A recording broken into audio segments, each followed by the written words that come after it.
What's up, guys? Today we're going to be tightening the chain on my 2009 Trx300x. And first we're going to take a couple bolts loose on the back, so let's get to that. Okay guys, so went ahead and took the tire off so y'all could see better, but that is definitely way too loose. So now we're going to come over to the back here. And we're going to take off this, or not take it off, we're going to loosen this and this. Alrighty. Now we're just going to loosen these right here. Not out. I might have just loosened that too much, but it'll be alright.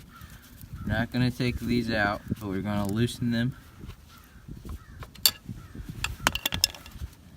And then now we're going to stick something strong down into these little rivets and pull back.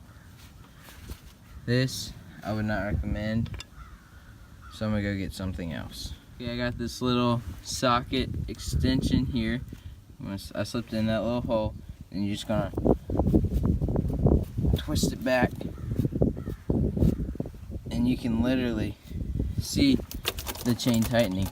But you want to make sure that you don't over tighten the chain, because that could, when you push down on it, when you push down on the four-wheeler, like when you sit on it or hit a big jump or something, it puts more tension on the chain, and if you put too much, you can snap your chain. So you want to leave some slack, but you don't want to leave too much like mine was. Mine was way too much. Now we're just going to tighten these two back up. They're ready to ride again. Alrighty, thank y'all for watching.